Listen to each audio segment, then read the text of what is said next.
All right. Hey, good morning, and thank you guys for dialing in.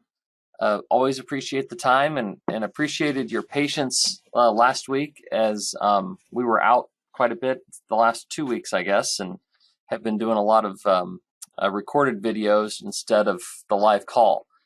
I always like to do this live. It's my preference because I just feel like it makes things work smoother, and so I appreciate you dialing in when you do. I'm going to jump right in here and get and jump through it because I think we've got a lot to talk about.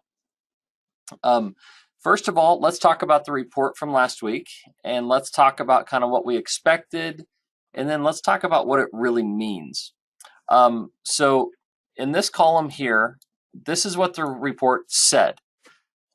It says that we have are going to have a carryout of 1.5 billion bushels of corn, and that is up from 1.2 billion from a year ago. Okay, so when you look at the numbers, it looks like we have a bearish trend, right? Because our carryouts are getting bigger, not smaller. So if you go back to the basics on all things grain marketing, this is the number that matters. It's your ending stocks, and this is the percentage that matters. When these two numbers get bigger, prices go lower, and when these two numbers get smaller, prices go higher. It's very, very simple.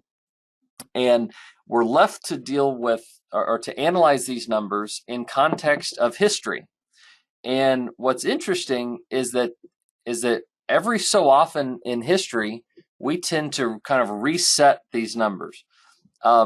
It used to be that a billion bushels of corn was a massive global carryout. Today, we would call it a crisis. It used to be that 350 million bushels of soybeans would be a massive carryout.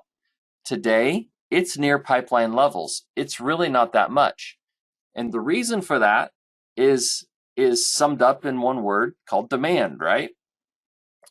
Demand just keeps growing and exploding. So this is what the crop report said we have. We have 350 million bushels of beans, and we have 1.5 billion bushels of corn. So now let's work through and think about where that number might be headed, because now we've got to think about what events are out there that are going to make this number get bigger or make these numbers get smaller. So now let's first talk about the supply, because we've got lots and lots of supply chatter coming from us all over Twitter. It's all over the news, and it resulted in some weakness after the report because of the rain down in South America. Now, in South America, and I'm talking broadly, right? This is Argentina, Brazil, Paraguay, all of the entire block. You've got two different things going on. First of all, this is their major growing season for soybeans. So the bulk of the soybeans are being grown right now. It is their minor growing season for their corn crop. Only about 25% of their corn crop is at play at this time of the year, and they're getting ready to start planting what they call their safrinha crop, which is their big crop that's harvested later on. So let's talk about soybeans. It's no secret that the acreage for soybeans just continues to go up. Why? Well, it's because they have a huge amount of acres that they can convert to tillable ground, right? They knock down rainforests, they convert pastures. They're farming about everything that they can farm. And so they just continuously plant more and more soybeans. And so there's been this notion for the last 6 months that South America is just going to plant this expanse of soybeans, and it's going to be like a tidal wave of supply, right? It's just going to hit us all at once and knock all this price down, and beans should be at $6 if it yields. Well, even with the acreage number that we saw coming, and with the size of their crop, prices did decline, but they held $12, right? And now we started having the weather come in, and we have a once in a 40-year weather event going on in South America. I can't get into all of the maps and things because, number one, it would take too much time, and number two, I'm not a big enough expert in it anyway. But what I'm reading from the people that are experts is that there has been damage to that crop. How much damage, we don't know, but it's dramatic. So let's talk about the corn crop, the small percentage of corn crop. This first portion of the crop down there is typically used for their domestic purposes. The safrinha crop, or the big crop that gets planted next, is for their export market. So the corn crop that's growing has good spots and it has bad spots, but the domestic price of corn in South America has increased radically, and it's approaching $7.50 and $8 in a lot of places. And that's consistent with what we're seeing here in our basis levels, because our basis levels are really, really high. We're $1.50 in Hereford. We're over $1 in Southwest Kansas. We're strong here in Central Kansas. We're incredibly strong in Nebraska, given the size of the crop that we've had. And so that calls into question whether or not that's an accurate number, because the basis levels are just simply not reflecting a supply in the mid 1.5s. So we've got a long way to go here, because especially in the corn market, right? We've got huge basis levels. We've got demand numbers that are off the charts good across the board for both corn and soybeans. And we've got questionable supply issues in South America. So let's look at how the charts are kind of digesting all of this. Here's your monthly chart of soybeans. We've got this big move down, right? We peaked out in May, and oh my gosh, the world is going to end. Well, now we're working our way back up as the market has digested the wall of supply that South America is supposedly growing, right? And demand just continues to tick stronger. And we could talk for hours and hours about the strength of soybean demand globally. I mean, you've got China at pre-ASF levels on their hog herd. You've got their population growing. You've got their middle class demanding higher and higher levels of protein. You've got South America and using more and more domestically. You've got the biodiesel issues. You've got the aviation issues. You've got energy screaming. There's a lot of reasons for soybeans to have not fallen off this cliff here, but nobody wants to talk about them. All we want to talk about is, oh my God, we're going to grow so many, we got to go away. I just don't think so. I don't think anything in the reports, and I don't think anything that we've seen has changed the analysis from the last 3 weeks, 6 months, or 12 months since all the way back here that we've been seeing coming. We are tight, and nothing has changed that. So on our weekly chart, what are we doing, right?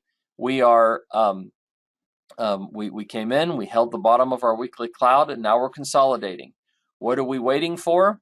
I have no idea. Probably a wall of supply to see if it really does knock us off our rockers. Because if it doesn't, you got to look out above, because these highs are going to go away if that happens, and likely significantly higher.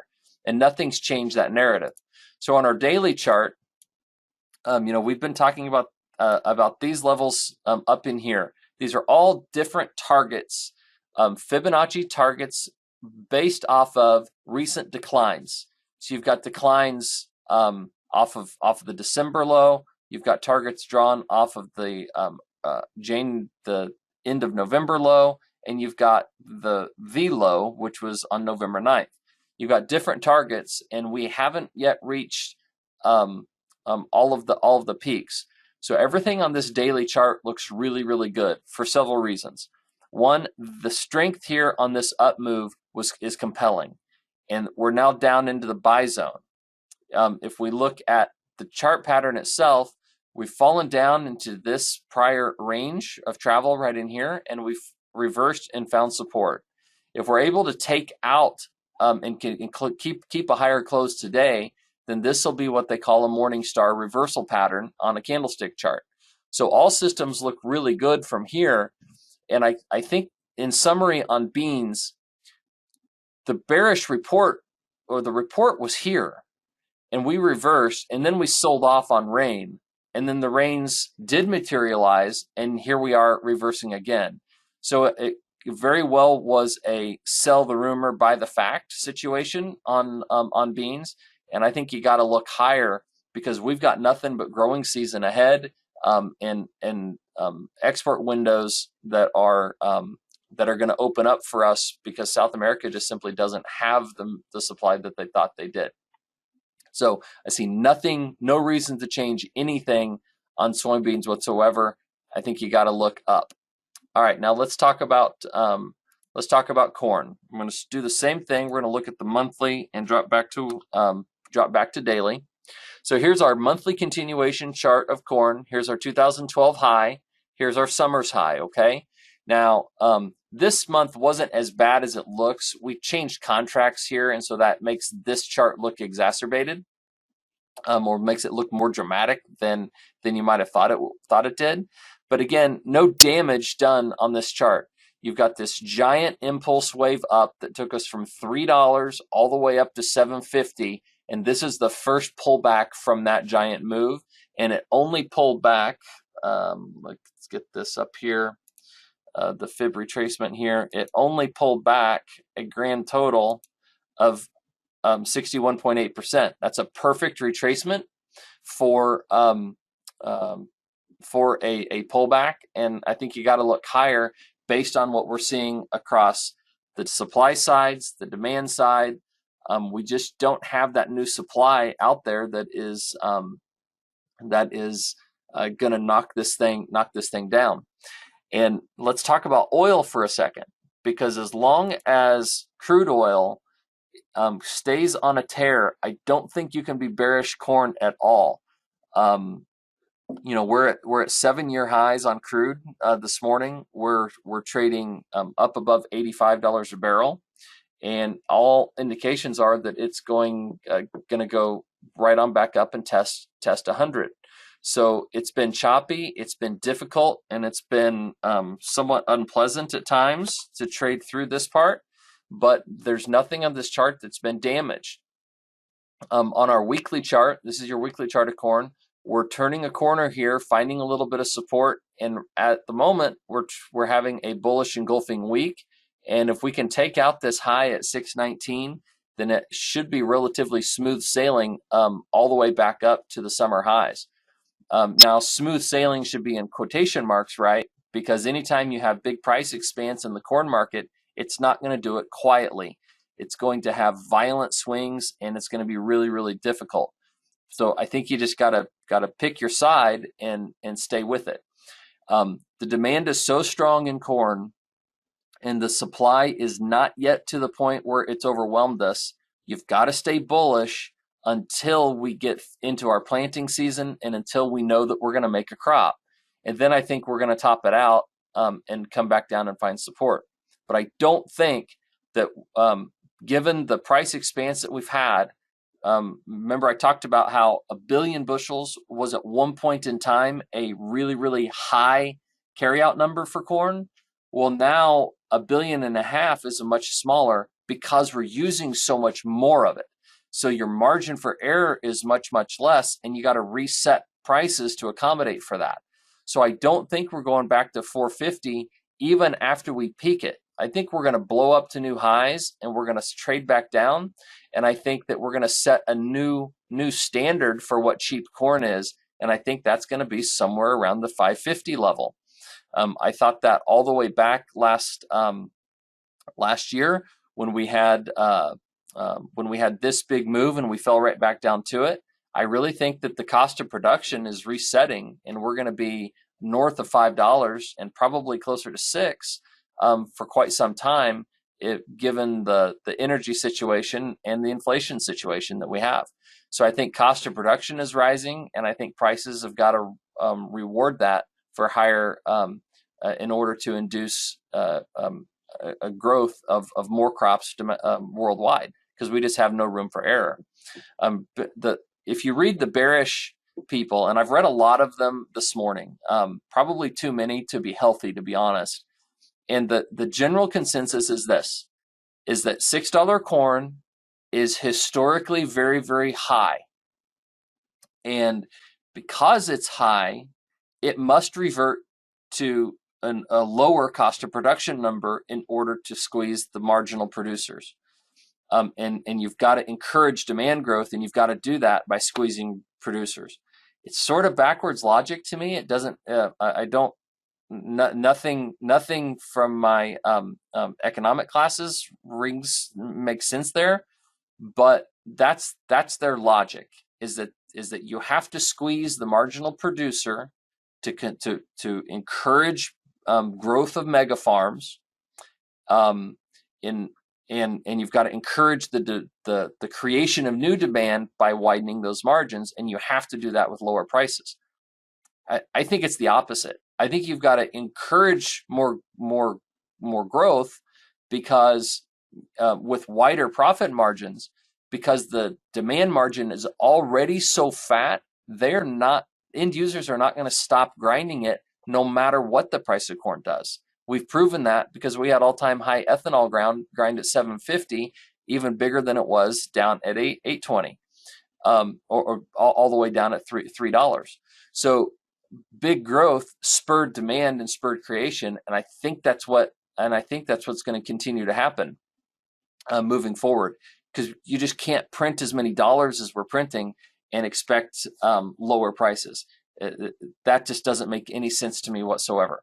So we see nothing that's changed that narrative, and I think we're looking for much higher prices to come. Daily chart with corn, we've been stuck, right? We've pretty much been stuck between 580 and 610 for 3 months now. So we've been consolidating, we've been moving sideways, and if you read the news, supply is getting bigger and demand is terrible. Well, no, it's not, guys. We're only what, 20 cents, 30 cents from the contract high on March. There's nothing bearish about that whatsoever.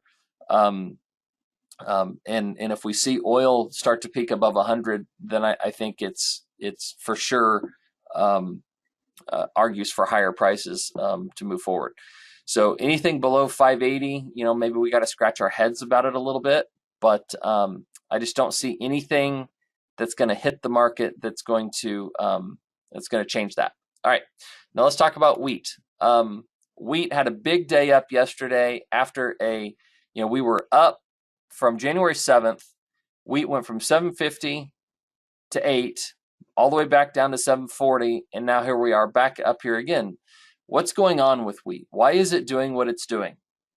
For some reason, the hedge funds and the managed money decided that they wanted to get short wheat.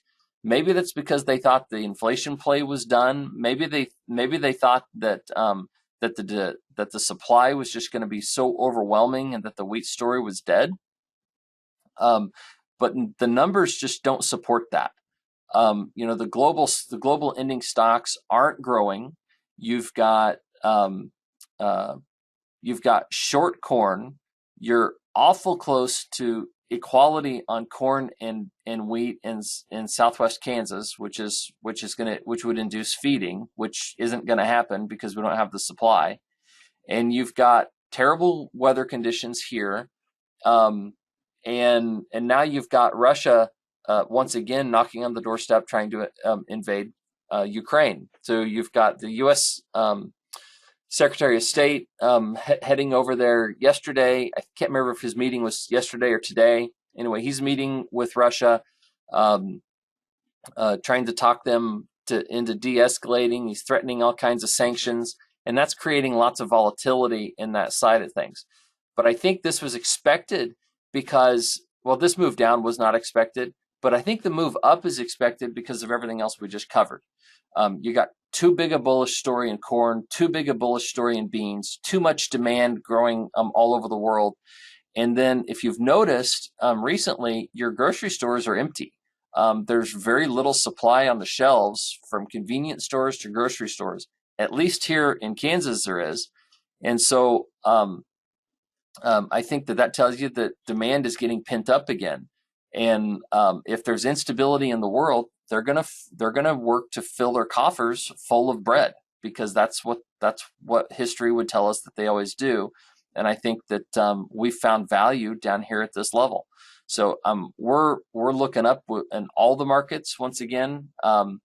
Clearly, we want to see this high taken out on wheat, and honestly, I'd like to see it above 808 in March in order to say that this downside move is really done. But and I could pull up more indicators to show you divergences down into here, which did occur. But I think given all of the situation, all of the circumstances that are out there, I think you got to look higher on wheat. I'm going to back up and show you the monthly because I don't think I did that. You know, monthly, the daily chart looks real scary on wheat. The monthly looks absolutely beautiful, right? Absolutely no nothing to worry about or write home about. And if this thing turns positive for the month, then good night. You know, we could blow up well above $9 very quickly in wheat. And let's talk about the weekly chart. You've got a bullish engulfing week forming. You've got no divergences on your weekly chart. You've got down into the buy zones on all of your indicators. All things look good from a wheat perspective. All right, that is our analysis as of today. Happy to have that crop report behind us. I'm happy to know what the USDA is thinking. I think we'll continue to rely on the charts and on the cash markets and the news we're hearing from all over the world in order to continue to draw our conclusion, and we'll wait for the USDA to catch up to it. I think that's the best way to look at it. If you have any questions or concerns, please don't hesitate to give us a call. I think we need to just continue to be patient. And I know it's painful when they whipsaw you and when they sell off $1 in a few days, but it should be expected with these big high prices that we're going to have. And I don't see what's going to peak us out until we actually get the wall of supply that everybody's talking about, or something happens that really does kill demand. Okay, remember there is tremendous amount of risk in trading commodity futures and options, and you should only do so in light of your own financial condition. I hope you guys have a great week. We will talk to you next Wednesday.